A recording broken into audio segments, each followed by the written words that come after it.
Las Vegas, 1991. The desert city burned with light every night, pretending nothing dark ever happened beneath the neon. Tourists saw jackpots and champagne. The underworld saw leverage, silence, and graves poured in concrete. Michael Rourke watched the strip from the balcony of the Titan Real Casino. 41 years old, Irish blood, Italian enemies, American ambition. He wasn't born into crime, but Vegas had adopted him the way a storm adopts fire. Below him, the city breathed money. "Mr. Rourke." Michael didn't turn. "If you're here without knocking, it better be important." Thomas Vega stepped forward, former Marine. Now Michael's head of security, his jaw was tight. "We lost a courier near Sunrise Mountain," Vega said. "No robbery, no witnesses." Michael finally turned. "That's the third this month." "Yes." Michael's eyes narrowed. Patterns were dangerous. Patterns meant planning. "Someone is mapping us," Michael said, "and mapping is never free." Michael Rourke arrived in Las Vegas in 1980 with a single suitcase and a fake resume. He worked parking garages, then casino floors, then back rooms. He learned quickly that Vegas rewarded men who never asked twice and never spoke once. By 1987, he controlled 3 underground sportsbooks and a silent partnership in Titan Real. By 1991, he controlled enough to make enemies nervous. Inside the casino's private lounge, the inner circle gathered. Raymond Cole, money. Victor Salerno, muscle. Elena Rourke, Michael's younger sister and the sharpest mind in the room. Michael spoke evenly. "Someone is disrupting our logistics. I want names." Victor slammed his fist lightly. "Let me scare the strip. Fear talks." Elena shook her head. "Fear attracts attention. We need patience." Michael looked at her. "What do you see?" Elena slid photos across the table. "Burned vehicles, clean executions." "Professional," she said, "not Vegas style." Raymond frowned. "So who?" Elena met Michael's eyes. "Someone from the outside." Across the city, in a quiet penthouse overlooking Fremont Street, a man listened to the same city through open windows. Jonathan Hale. Former federal strategist, former everything, now invisible. "You were right," Hale said into the phone. "Rourke is expanding too fast." A voice replied calmly, "Then slow him down." Hale smiled thinly. "Las Vegas always punishes confidence." That night the first message arrived. A body was found behind an old motel near Sahara Avenue, one of Michael's junior accountants. No torture, no warning. Just a card pinned to the jacket. "Welcome to the game." Michael stood over the body long after the police tape went up. Detective Aaron Bishop watched him carefully. "You're around trouble a lot, Mr. Rourke," Bishop said. Michael replied calmly, "Vegas is trouble, detective. I just live here." Bishop leaned closer. "Someone wants a war." Michael's eyes stayed on the body. Then they picked the wrong decade. Later, alone in his office, Michael poured whiskey and stared at the city. Elena entered quietly. "This isn't random." "I know." She hesitated. "If this turns into open conflict." Michael cut her off. "Then we end it fast." At dawn, a second courier vanished. By noon, rumors spread. By nightfall, Las Vegas began to whisper a new question. Who was hunting Michael Rourke? And why now part 2? Las Vegas had a way of responding to blood with noise. Within 48 hours of the accountant's murder, the strip pulsed louder than usual, as if the city itself was trying to drown out the rumors. But in the back rooms, men spoke in half sentences and counted exits instead of money. Michael Rourke tightened his grip. The first order he gave was simple: no retaliation. Victor Salerno stared at him like he'd misheard. "They killed one of ours." "And they want us to flinch," Michael replied. "We don't." Thomas Vega tracked the second missing courier to a stretch of highway near Lake Mead. The car was found burned, doors locked from the inside. No body. "That's intentional," Vega said. "They want us guessing." Elena studied the photos. "Or they want us looking in the wrong direction." Michael looked up. "Explain." Elena tapped the map. "These hits form a curve, not a line. Whoever's doing this is testing response time, not territory." Raymond Cole frowned. "So it's reconnaissance." Michael nodded. "Someone is studying how we bleed." Across town, Jonathan Hale poured himself a drink in the dim light of his penthouse. "You see," he said into the phone, "he's careful, that's why he's dangerous." The voice on the other end remained calm. "Careful men can be cornered." Hale smiled. "Then let's tighten the walls." The next move came disguised as luck. A surprise audit shut down one of Michael's front businesses on Fremont Street. No charges, no seizures, just pressure. Detective Bishop paid Michael a visit that evening. "You should leave town for a while," Bishop said quietly. "This smells bigger than usual." Michael met his gaze. When men start suggesting vacations, it's usually time to stay put. That night, Elena followed a hunch. She traced shell companies behind the audit and found a familiar signature. Old federal structuring methods, abandoned years ago. She brought the file to Michael. "This isn't a mob war," she said. "It's a chess match." Michael read the name at the bottom. Jonathan Hale. A ghost from Washington. Michael remembered Hale. 10 years earlier, Hale had engineered the downfall of 3 East Coast crime syndicates. He didn't use bullets. He used leverage, informants, and timing. And then he vanished. "Why come for me?" Michael asked aloud. Elena answered quietly. "Because you're uncontrollable." The third strike came at dawn. Victor Salerno's brother was found beaten near a construction site, alive but broken. The message was clear. Michael stared at the hospital monitor in silence. "No more restraint," he said finally. "We respond, but we respond smart." Michael arranged a discreet meeting at a closed steakhouse off the Strip. Present, minor bosses, independent operators, and men who owed favors. Someone else attended in secret. Jonathan Hale listened from the shadows upstairs. Michael spoke calmly. "Someone is manipulating us into tearing each other apart. If we fight, he wins." The room murmured. Hale smiled. He'd expected denial.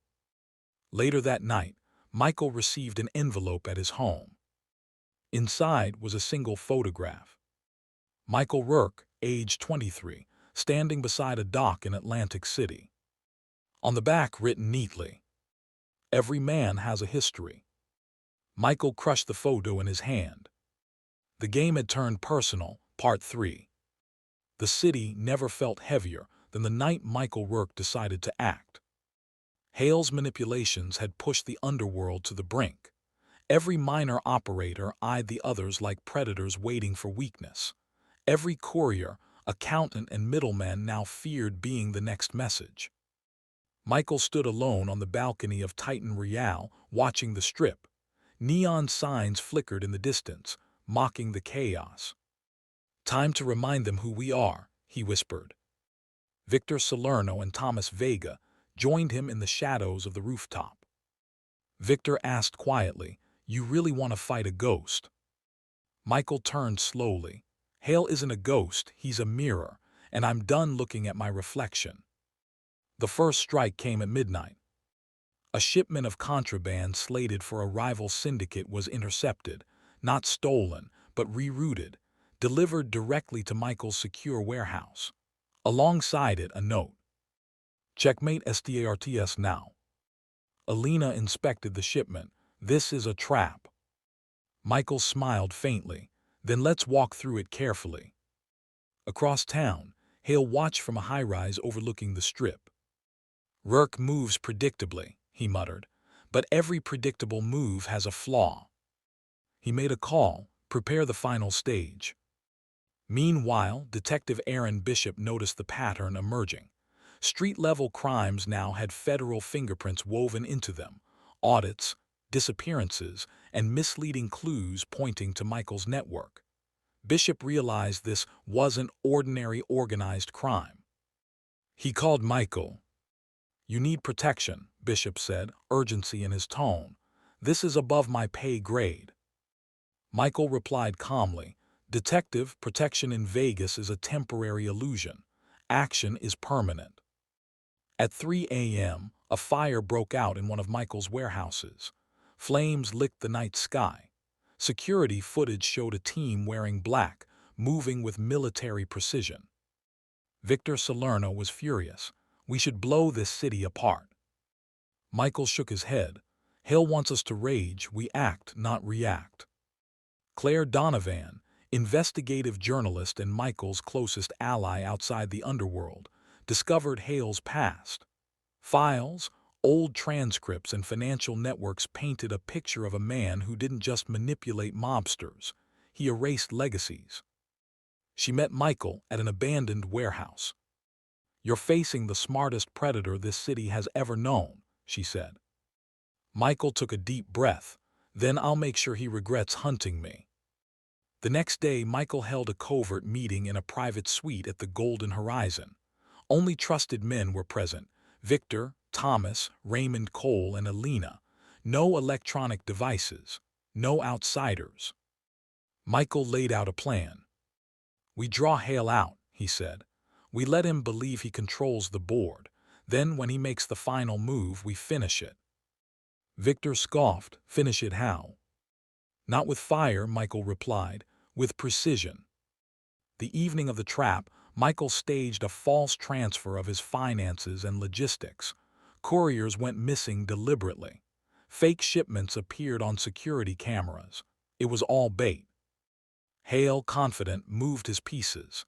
He didn't know Michael was watching, recording, and predicting. In a dark room atop an old high-rise, Hale realized the pattern. Too late. The message was clear. Every step he took had been mirrored. Every operative he trusted was compromised. Michael Rourke stepped into the room behind Hale, calm, methodical. "You taught me patience," Michael said. "Now you'll learn the cost of underestimating your prey." Hale turned slowly. "This isn't possible." Michael smiled. "Vegas always rewards those who survive." By the time the authorities arrived, Hale's network had collapsed. Federal charges, insider testimony, and Michael's preemptive strategy left Hale exposed and powerless. The predator became the prey. That night the strip burned with neon lights as if celebrating nothing had changed. But Michael knew better. In the shadows, control had shifted. Vegas remembered Part 4. The night Michael Rourke had prepared for arrived silently, like a predator stalking its reflection. Hale, cornered in an abandoned casino near the North Strip, believed he had one last move. He called in his remaining operatives, attempting to orchestrate a final distraction. But every step was anticipated. Every exit was controlled. Michael had predicted it all.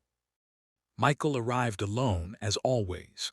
No guns visible, no entourage, just the quiet authority of a man who had already won the mental game. Hale met him in the center of the gambling floor. Dust swirled in the air from shattered windows, and the neon signs flickered through holes in the ceiling. "You're too careful," Hale said, voice steady but eyes wary. "I expected desperation." Michael smiled faintly. "Desperation is a luxury we can't afford. Planning is not." The room seemed to shrink around Hale as Michael outlined his calm, precise trap. "You underestimated me," Michael said, "and you've left your men exposed." Two doors creaked, and Hale's remaining operatives realized too late that escape routes were blocked. Federal authorities, tipped anonymously, surrounded the building. Hale had no leverage left. "Why?" Hale asked, incredulous. "Why pursue me this far?" Michael's eyes were cold. "Because men like you don't just hunt cities, they erase families. My family, my people. And you thought the past would stay buried." Hale's face darkened. "You're just a man, I am the strategy of decades." Michael stepped closer. "Decades don't matter when every piece moves according to my rules." Outside, Detective Aaron Bishop oversaw the perimeter. Claire Donovan documented everything in her notebook, a silent witness to history. The final confrontation was less violent than Hale had anticipated. There were no guns drawn inside the casino. It was a chessboard, and Hale had been checkmated. Michael allowed the authorities to take Hale into custody personally. No struggle, no theatrics, just the quiet triumph of calculated control. By dawn, the city was unchanged on the surface. Casinos opened, tourists gambled, neon lights continued to promise fortune. But underneath, power had shifted. Michael Rourke had survived the hunt. He had outmaneuvered the predator. And Vegas, ever silent and observing, had acknowledged the new order. Weeks later, Michael returned to the rooftop of Titan Royale. The city stretched endlessly, lights reflecting off desert glass and concrete. Victor Salerno and Thomas Vega joined him. Alina remained inside, managing operations with the efficiency that had helped them survive. "You think it's truly over?" Victor asked. Michael looked over the strip. "In Vegas, nothing is ever over, but the hunter becomes the guide." Claire Donovan, reporting the aftermath of Hale's capture without revealing Michael's involvement, wrote her final piece. Vegas had survived the night, but she knew the true story lived in whispers and shadows. Some men don't just rule cities, they become their memory. Michael disappeared into the neon haze, a ghost walking among the living. The city remembered silently every move, every risk, every victory. Vegas was his, but only as long as he remained unseen. Part 5 Final. The weeks following Jonathan Hale's capture were eerily quiet. Las Vegas continued its pulse of neon lights, slot machines, and endless tourists, but the underworld beneath had shifted permanently. Michael Rourke remained unseen. He operated in silence, managing his network through trusted intermediaries and shell corporations. No flamboyant displays, no open conflicts, just precision and control, the kind that never drew attention but always ensured dominance. Victor Salerno and Thomas Vega remained his only close allies, each understanding that discretion now equaled survival. He poured himself a drink and watched the horizon. A message arrived. A single envelope slid under the door. Inside was a photograph of Hale, behind bars, eyes wide in disbelief, labeled, "The king is gone, long live the hunter." Michael smiled faintly. He had won, but not without cost. Loyalty had been tested. Lives had been gambled. He had survived not because he was stronger, but because he had anticipated every move, every betrayal, every shadow. Claire Donovan visited him one last time, under the guise of journalism. "You're alive," she said, half relieved, half incredulous. Michael did not answer. He poured 2 glasses of whiskey and handed one to her. "I always have to be," he said quietly. "Vegas rewards ghosts more than kings." Detective Aaron Bishop, who had observed the silent chess game unfold, knew the truth but lacked proof. Some men were untouchable not because of power, but because the city itself chose not to notice. Months passed. The Titan Royale continued to operate, but Michael never appeared. Rumors of a mysterious overseer circulated. Some said he walked among the tourists. Others swore they glimpsed him in the shadows, watching, calculating. His empire survived intact, stronger and more secure than ever. But Michael Rourke had learned the ultimate lesson. In Vegas, visibility is vulnerability. In the end, the city itself remembered. It remembered every calculated step, every silent victory, every man who thought he could control it. Michael Rourke, the hunter turned legend, disappeared into the neon haze, leaving behind a city that would never forget his presence. Even if no one could name him, Vegas had a new ghost.